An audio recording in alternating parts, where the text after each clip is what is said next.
Hey everyone, we need to talk. I'm going to primarily be reacting / ranting to Sandy Munro's recent video on Tesla AI Day and what's been going on with NHTSA and Congress, all this drama with Tesla. And we're going to look at some facts, and the facts may hurt your feelings if you're a legacy auto.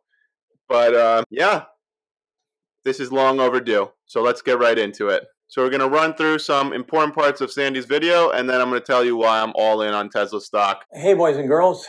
Welcome to Munro Live. I'm going to do my best to be civil and not be obnoxious.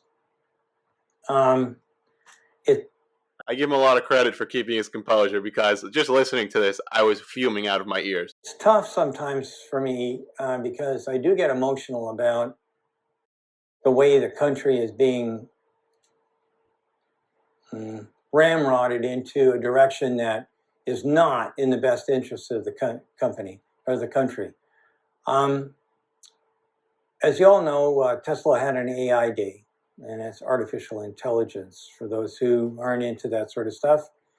And one of the things that they decided to talk about was the new beta self-driving system that they've got. We were in city streets, and we were making 60 and 120 degree turns.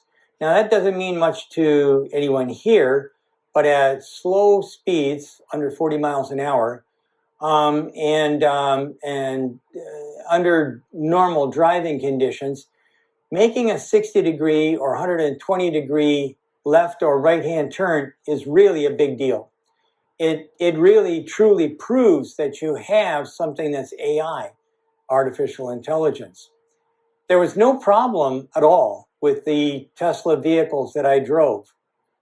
Now, they showed that off in the Tesla Artificial Intelligence Day, and they also showed off that they're developing new chips with billions of contact points. That's amazing. I mean, I don't know how much you know about this, but it defies imagination.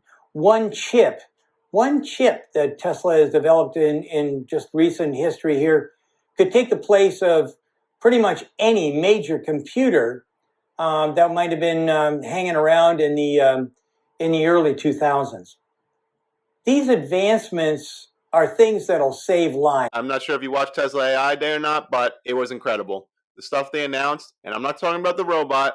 I don't care what you think about the robot, whether it's actually going to happen or not. I think it will eventually. It's going to take a lot longer than they say.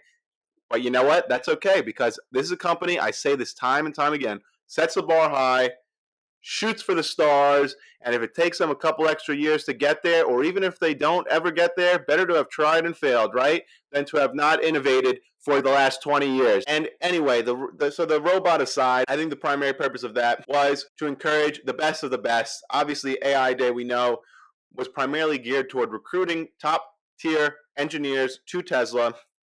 So if that inspired them and made them want to join the company, so be it. But there was so much more to AI Day than the robot, which all anyone's talking about, the guy dancing in the suit, it's not real, it's never going to happen. You missed the bigger picture entirely. I mean, they made incredible announcements, and I encourage you to really take a deep dive into what AI Day was really all about. But we're going to touch on it a little bit here. Things that'll save lives, lots of lives. And yet, for some reason or other, there seems to be this movement to try and crush this stuff down. So let's put things into perspective. In 2018, the U.S. fire departments responded to 212,500 ICE vehicle fires. 560 people died in those fires. So let me pause right there again. So 2018, over 512,000 ICE vehicle fires and 560 deaths. But all you hear about in the media is the 12 Tesla car accidents that were using autopilot. Well, if you compare those numbers alone, doesn't that prove to you right there alone that this is way better than a human driver, and obviously, and Teslas are way safer? 12 accidents, versus thousands. What is the hot take on going against Tesla autonomous driving? I mean, it's actually mind-boggling. But it all comes down to who's bought out the CNBC and all the legacy auto and the oil companies and the government, because they lobby the government. You know, the exclusion of Tesla from that EV day was despicable, but that's a whole other thing. And yeah, you want to say it's because they're not unionized, as if the legacy automakers unionized by choice. They were forced to unionize. Like they're no heroes. That's in 2018.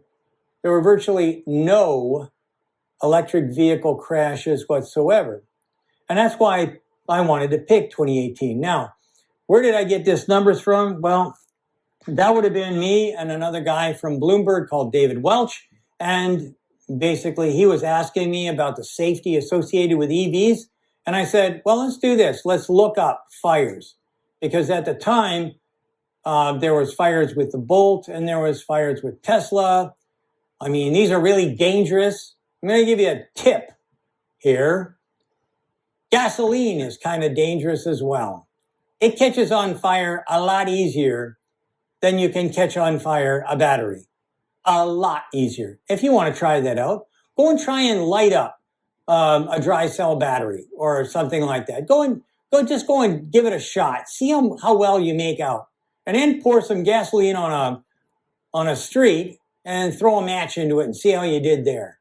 It just blows my mind. You know, it's so simple and it seems so stupid, and yet this is the argument they're trying to make, that Tesla vehicles are unsafe.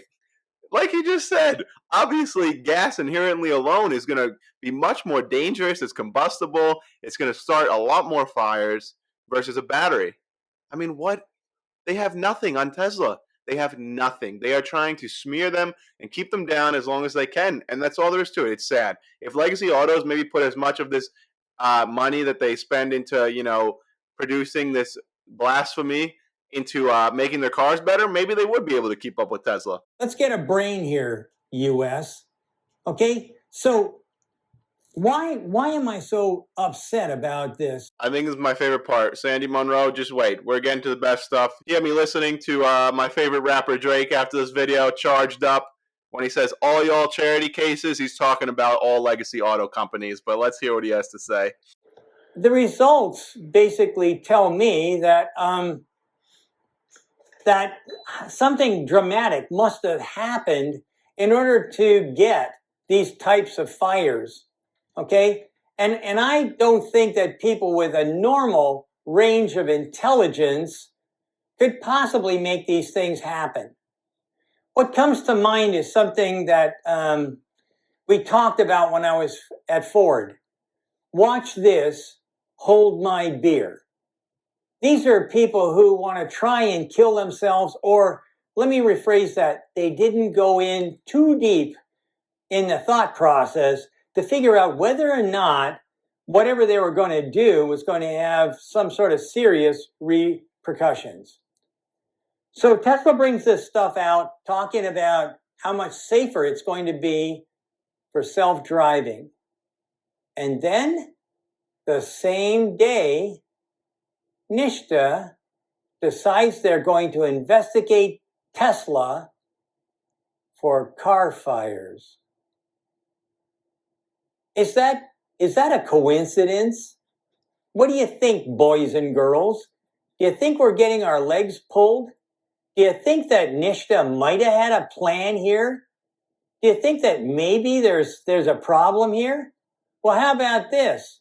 The same day, Congress decides to investigate Tesla as well.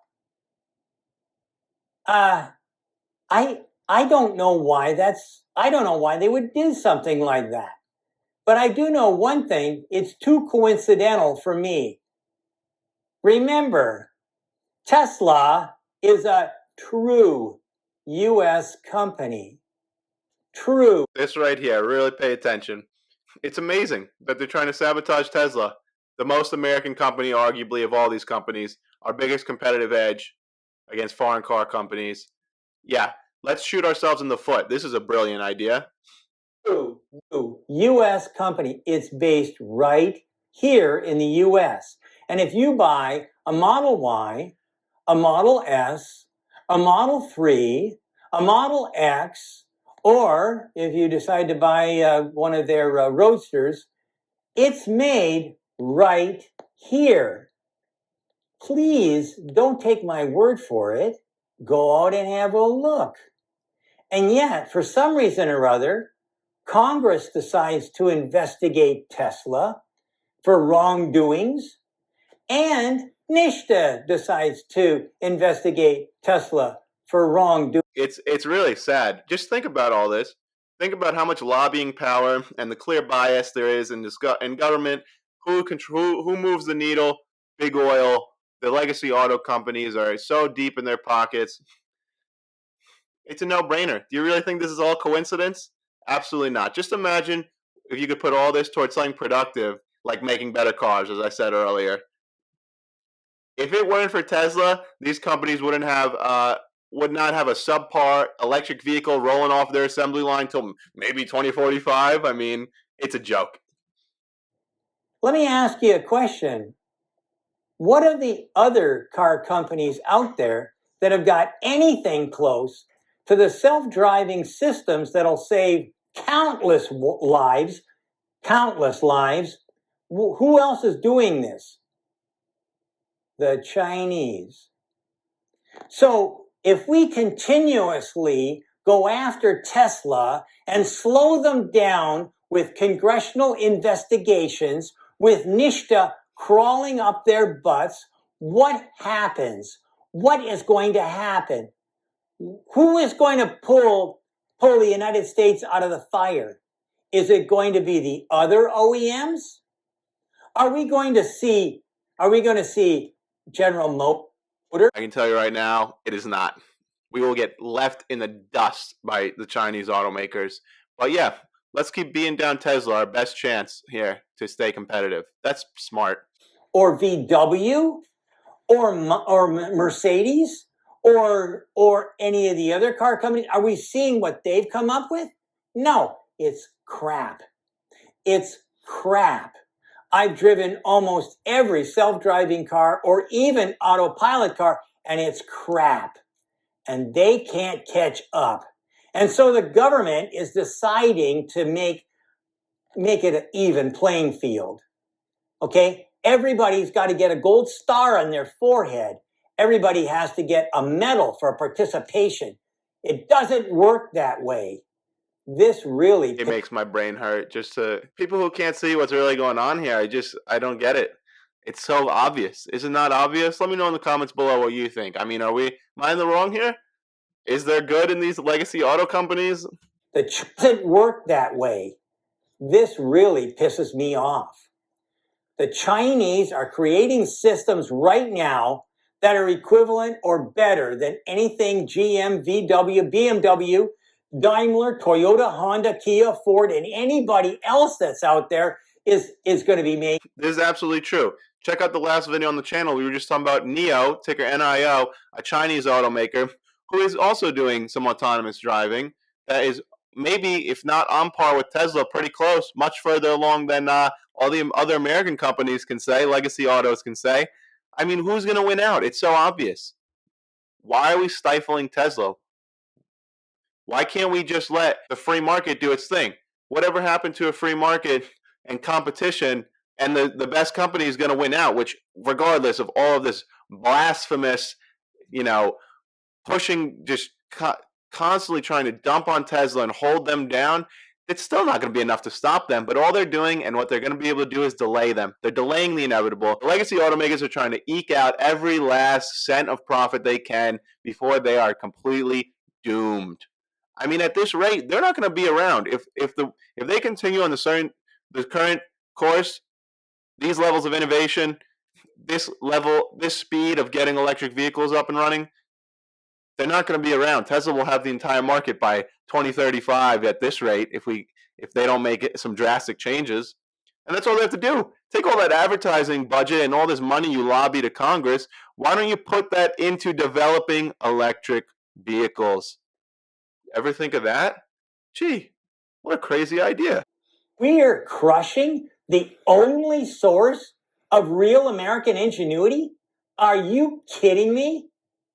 It's about time that we stop coddling the hometown boys who decided on their own that, oh yeah, we'll just sit around and make a lot more profit with our ICE vehicles because we all know that 2045 is the year that maybe there might be some uptick in EVs. Get a life. Sandy is charged up, and rightfully so. I mean, I would have probably been yelling. I mean, I'm pretty fired up as well. Had some coffee this morning. Wow. I mean, seriously, the legacy autos had every chance over the last 30 years to make electric vehicles. They chose not to because they chose short-term profits over long-term sustainability. And then you've got the government who's all for, let's help with the climate change. Let's go all electric and sustainable. Wouldn't the fastest way to get there be, if you're not going to help Tesla, just leave them alone, let them do their thing, because they've done more than all these companies, more than the autos, more than the government, all put together has been able to accomplish in the last 20 years. Tesla has outdone them all. And just imagine where they could be if they didn't have to constantly deal with this BS, trying to hold them back. I mean, if we really wanted to save the planet and go fully sustainable, wouldn't we just let Tesla do their thing? I mean, we could get there in 10 years, probably, if Tesla could move ahead unhindered. But no, let's rely on legacy autos instead, because we owe them. What do we owe legacy autos? What have they done for us? What have legacy autos done for you? And get out of the business. You're government people. What you should do is back off and stick to know what you know best. Like, Afghanistan. Yikes. Shots fired. It's got a point, though. Maybe government should focus on things they understand or don't understand, because lately it's hard to tell. What do we have less of a grasp on? Can the 80-year-old government officials have a better understanding on Tesla AI and autonomous driving, or Afghanistan? Seems like the government can't do its job right anywhere. Anyway, kiddies, I'm old and I'm allowed to be grouchy. So that's my little rant for today. I'm sick to death of coddling and kissing up to companies that made a big mistake. And quite frankly, I'm tired of watching everybody throwing rocks at Tesla. I am not a Tesla fanatic. Just to jump in real quick, you might be thinking, oh, well, this guy's biased. He owns a ton of Tesla stock. Sandy Munro owns 0 shares of Tesla stock. He used to, but he does not own any Tesla stock. So this is genuine. He has nothing to gain here. He's not prospering off Tesla's share price going up. So don't let the naysayers tell you that. They're misinformed. Nobody buys me, nobody. I'm too old for that. I got to tell you right now, though, like I say, government should stick to the policy making and whatnot. Go out there and see what you can do about fixing Afghanistan. And after that, yeah, that's all going swimmingly, just like how they treat electric vehicles and autonomy. Iraq and all the other ires out there that I think that you're gonna probably bugger up. Stay away from industry. Let's survive through the thing that really makes America great: innovation. Yes. Free market. Look, if it's not meant to be and Tesla will fail out, so be it. But let it be honorably. Let it be uninterrupted. Why? It just really feels like everything is being done to hold Tesla back and hold them down so that legacy can catch up. It is sad to watch, honestly. And I know they're still going to persevere. But why not, let the market decide. That's what's always worked with capitalism. Free capitalism, unhindered. I'm just mind blown. I'll try and calm down for my next meeting. If you feel like I feel, you have a congressman, you have a senator, send them a note. It's not that hard. Their email addresses are available. Send them a note. Not that it'll do any good, because they don't answer to, the people who elected them. They answer to their corporate overlords, as we're seeing with the legacy auto business. Flood them. Tell them we're interested in having them stick to what they know best. Like I say, Afghanistan. Thanks very much. So I'm going to link to that in the comments below. Sandy Munro is great. Check him out. Just a few things in closing that I have to mention as well. I took some notes here. So it just, again, kind of just going to summarize, blowing my mind, right? How the government and legacy autos, whatever, they're all in cahoots, seem to be doing everything that they can to stifle Tesla's innovation. This is shooting. We are shooting ourselves in the foot. This country is shooting itself in the foot if you go after Tesla and you try and keep them down. Why are we keeping down our best chance at solving sustainability, decreasing carbon dioxide emissions, staying competitive with Chinese companies and our other competitors? We are limiting one of our only competitive advantages that we have left over these other countries and over their car, automakers specifically, even though Tesla's much more than an automaker, which we'll see plan out in the next few years. I don't need to beat the dead horse here. So you could argue this is the most American car company of all these companies. Yeah, Tesla has a factory in China, but they also have multiple factories in the United States, okay, that are made in the USA. So I think it's time for the government to stop sticking up for their legacy, as Sandy Munro said, their legacy auto homeboys. Because if it were not for Tesla, there would not be a single subpar electric vehicle coming off the assembly line probably for another 20 years. And by that point, looking at these timelines and the data I see, it's going to be too late to solve the sustainability issue and climate change. We're going to reach the point of no return. So wouldn't you, if you truly believe in that stuff, at government, be supporting Tesla wholeheartedly, who is our best chance at stopping these problems and creating a sustainable, healthy future for all of us? Just think about it. And let me know what you think in the comments below. Is this just the ramblings of a madman? Maybe. But maybe Sandy, myself, everyone who can see the vision with Tesla, everyone who works at Tesla, Elon Musk, maybe we're all onto something. So that's all for today, folks. If you enjoyed this video, please don't forget to like and subscribe. This is Vinny from the Investment Club, and I'll see you next time.